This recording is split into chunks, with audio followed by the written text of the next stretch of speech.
Hello दोस्तों, welcome to Doval talk. कल मैंने एक 60 डेज़ की स्ट्रेटेजी वीडियो बनाई थी ग्रुप डी एग्ज़ाम के लिए।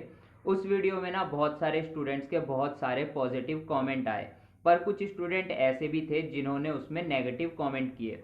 कुछ स्टूडेंट का कहना है कि ऐसी 60-60 दिन की स्ट्रेटेजी तो हम 2-3 सालों में पता नहीं कितनी बार देख चुके हैं।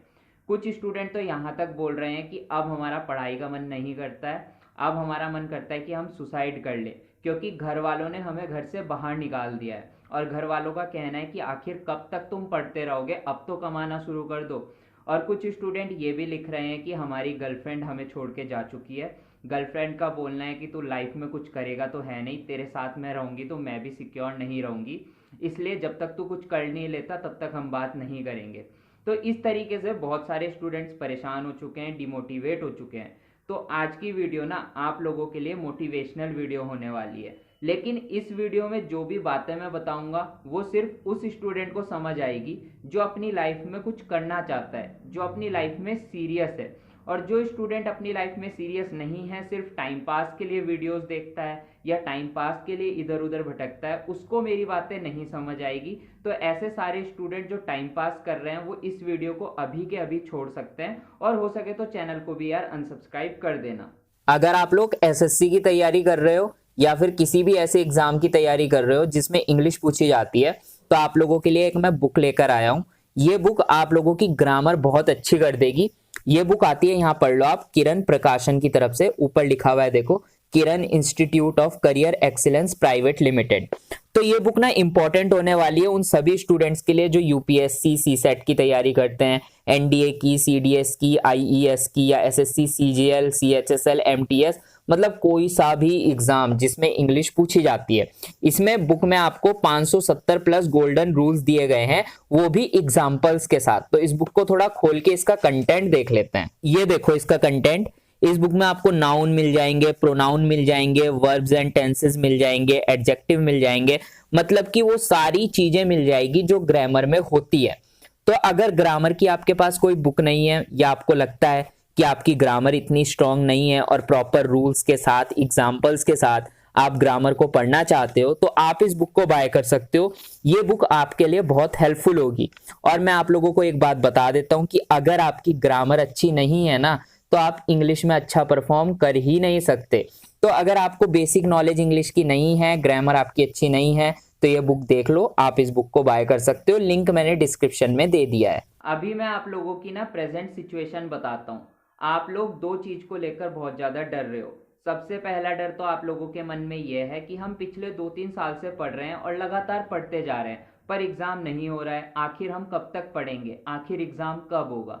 और दूसरा डर आप लोगों के मन में यह है कि अभी बीच में एनटीपीसी का एग्जाम हुआ था और एनटीपीसी की कट ऑफ बहुत हाई गई थी। 80-80 नंबर लाकर भी, 70 नंबर लाकर भी स्टूडेंट्स का सिलेक्शन नहीं हुआ था। तो आप लोग डरते हो कहीं ये हाल ग्रुप डी में भी ना हो जाए, हम 3-4 साल अपने जीवन के लगा दे ग्रुप डी एग्जाम में और कहीं लास्ट में पता चले कि 70 नंबर लाकर भी सिलेक्शन नहीं हो रहा है। तो इन दोनों चीजों से आप डर रहे हो, इसलिए इन दोनों चीजों के बारे में बात करते हैं। सबसे पहला जो सवाल आप लोगों के मन में है कि 2-3 साल से पढ़ रहे हैं और कितना पढ़ना पड़ेगा, और अगर हम अभी तक किसी और एग्जाम की तैयारी करते तो शायद हमारी नौकरी लग भी जाती। अब आपका सोचना ऐसा है, पर आप ध्यान से सोचो, क्या ये चीज प्रैक्टिकल वे में पॉसिबल है? आपने रेलवे ग्रुप डी का फॉर्म 2019 में भरा था और 2019 में और भी सारे फॉर्म निकले हुए थे, जैसे कि एसएससी के बहुत सारे फॉर्म निकले थे। आज की डेट में ग्रुप डी का एग्जाम नहीं हुआ, लेकिन एसएससी के एग्जाम हुए हैं। लेकिन एक चीज आप सोचो, क्या जो एसएससी का फॉर्म 2019 में निकला था उसकी ज्वाइनिंग हो चुकी है 2022 में? अगर आप लोग ध्यान से डेटा देखोगे तो आपको पता चलेगा अभी तक उनकी ज्वाइनिंग नहीं हुई है। यहां तक कि एसएससी वाले 2017 2018 वाले भी कुछ फॉर्म ऐसे हैं जिनकी अभी तक ज्वाइनिंग नहीं हुई है। आपके मन में जो ये ख्याल आता है ना कि अगर किसी और एग्जाम की तैयारी करते तो अभी तक नौकरी लग जाती, भाई ये चीज प्रैक्टिकल वे में पॉसिबल नहीं है। कुछ एग्जाम, लेकिन 1-2 एग्जाम हैं जिनकी अभी तक ज्वाइनिंग पॉसिबल हुई है। और ये सारी चीजें हुई है कोविड की वजह से। कोविड की वजह से सारा का सारा सिस्टम जो है डिले पे चल रहा है। कोई सा भी एग्जाम आप ले लो, अभी तक उसकी भर्ती प्रक्रिया खत्म नहीं हुई है। और बहुत सारे आप में से ऐसे स्टूडेंट हैं जो डिमोटिवेट होकर ये बोलते हैं कि आज हम तैयारी छोड़ रहे हैं। आप लोग सिर्फ एक छोटे से सवाल का जवाब दो मुझे। आज आप अपनी तैयारी छोड़ दोगे, आप लोग आगे क्या करोगे ये बताओ। अगर आप आज कोई फॉर्म भरते हो ना, चाहे एसएससी का हो, चाहे किसी और डिपार्टमेंट का हो, चाहे रेलवे का हो, आज फॉर्म भरोगे तो आज से लेके 6 से 7 महीने के बाद उसका एग्जाम होगा। 6-7 महीने के बाद जब एग्जाम हो जाएगा, उसके 2-3 महीने के बाद आपका रिजल्ट आएगा। वो भी अगर दोबारा से कोविड नहीं आता है, चीजें डिले नहीं होती है, तब की बात कर रहा हूँ। उसके बाद बहुत सारे प्रोसेस होते हैं, डॉक्यूमेंट वेरिफिकेशन होता है, किसी में टाइपिंग होती है, ये सारी चीजें करते करते ना कोई सा भी फॉर्म ले लो, आप लोगों को लगभग 2 से 3 साल लग जाएंगे ज्वाइनिंग लेने में। और ग्रुप डी एग्जाम में तो आप 2 से 3 साल दे भी चुके हो। तो क्या आपको लगता है कि अब इतना लंबा सफर तय करने के बाद पीछे हट जाना सही है? क्या ये चीज आप सोचते हो? और अगर आप लोग सोचते हो कि मैं पीछे हट जाता हूं, तो आप लोग बेवकूफी कर रहे हो। रेलवे ग्रुप डी में इस टाइम पर ना लगभग 1 लाख से ज्यादा वैकेंसीज हैं, और इसके लिए फॉर्म भरे गए हैं 1 करोड़ से ज्यादा। अगर आप इसे किसी और डिपार्टमेंट से कंपेयर करोगे, चाहे कोई सेंट्रल लेवल का डिपार्टमेंट हो, चाहे स्टेट लेवल का हो, तो कहीं पे भी 1 लाख वैकेंसी एक साथ नहीं आती हैं। ऐसा रेलवे में ही हो सकता है, अगर आएगी भी आगे जाके तो रेलवे में ही आएगी। लेकिन क्या उस टाइम पर आप उस फॉर्म को भर पाओगे? अभी जो रेलवे ग्रुप डी है, इस फॉर्म को आपने 2019 में भरा था, तो आपकी जो एज है वो कैलकुलेट हो रही है 2019 के हिसाब से। लेकिन अब जो वैकेंसी निकलेगी 2022 में, उसमें आपकी एज कैलकुलेट होगी 2022 के हिसाब से। तो क्या आपको लगता है कि आपकी एज इतनी है कि आप एक फॉर्म और भर पाओ? क्योंकि बहुत सारे स्टूडेंट ऐसे हैं जो मुझे कमेंट करते हैं कि हमारी शादी भी हो चुकी है, हम 28 साल के हैं, हम 30 साल के हैं। तो क्या आपके पास कोई ऑप्शन है कि आप किसी और एग्जाम का वेट करो? या फिर मान लो आज कोई फॉर्म निकलता है, आप उस फॉर्म को भरते हो, क्या आपके पास इतना टाइम है कि आप आगे के 2-3 साल और वेट करो? क्योंकि सीधी सी बात है, आज फॉर्म आएगा तो ज्वाइनिंग आगे जाके 2 या 3 साल के बाद होगी। लेकिन जो ये रेलवे ग्रुप डी है ना, इसकी ज्वाइनिंग 2024 तक या उससे पहले तो होनी होनी है। क्योंकि सीधी सी बात है, 2024 में है इलेक्शन, और इलेक्शन से पहले आप लोगों को, कुछ स्टूडेंट्स को तो ज्वाइनिंग देनी ही पड़ेगी सरकार को। पर वो ज्वाइनिंग उन्हें ही मिलेगी जिनका नाम पहली या दूसरी पैनल लिस्ट में आ जाएगा। इसीलिए मैं आप लोगों को बोलता हूँ, लगातार पढ़ते रहो। और ग्रुप डी आप लोगों के पास एक सुनहरा मौका है। अगर आपने ये जॉब अपने हाथ से जाने दी, तो आप मेरी बात को मानो या ना मानो, आप कल के दिन मुझे याद जरूर करोगे कि कोई सही चीज बता के गया था कि आगे जाके सरकारी नौकरी पाना बहुत मुश्किल होने वाला है। या तो अभी से ही अपने मन में एक चीज ठान लो कि मुझे सरकारी नौकरी नहीं चाहिए, मुझे प्राइवेट ही काम करना है या मुझे बिजनेस ही करना है, और वहां पर चले जाओ। वहां पे भी आप सक्सेस हो जाओगे। ऐसा नहीं है कि प्राइवेट नौकरी में अच्छा फ्यूचर नहीं है या फिर बिजनेस में अच्छा फ्यूचर नहीं है। हर उस जगह अच्छा फ्यूचर है जहां पर आप बिल्कुल सेट हो अपने गोल को लेकर कि मैंने यही करना है, और आप लोग भटकते नहीं हो, वहां पर आपका फ्यूचर है। पर अगर आप लोग भटकोगे, आज तैयारी कर रहे हो, कल बोल रहे हो नहीं जी एग्जाम नहीं हो रहा है, आप किसी और एग्जाम की तैयारी कर लेते हैं, फिर परसों बोल रहे हो भाई कट ऑफ हाई जा सकती है, किसी और एग्जाम पे चले जाते हैं, तो इस हिसाब से आप भटकते ही रहोगे। अब बात आती है कि जैसे एनटीपीसी की कट ऑफ हाई गई थी, तो क्या ग्रुप डी की भी हाई चली जाएगी?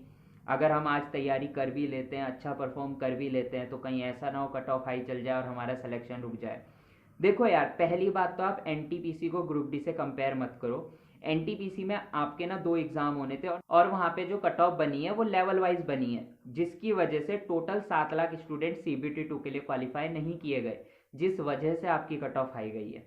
अगर वहां पे 7 लाख स्टूडेंट सीबीटी 2 के लिए बुला लिए जाते, तो आपकी कट ऑफ इतनी हाई नहीं जाती। लेकिन जो ग्रुप डी एग्जाम है, ये एक 10th लेवल का एग्जाम आ जाता है। यहाँ पे आपका एक एग्जाम होना है, और अभी चांसेस है कि सीबीटी 2 आप लोगों का हट जाएगा। और सीबीटी 2 हटे या ना हटे, सीबीटी 1 की कट ऑफ के लिए कहीं नहीं कहा गया है कि लेवल वाइज कट ऑफ लगेगी। और अगर लेवल वाइज कट ऑफ नहीं लगेगी तो एक कॉमन कट ऑफ लगेगी, और कॉमन कट ऑफ लगती है तो कट ऑफ इतनी ज़्यादा हाई नहीं जाएगी।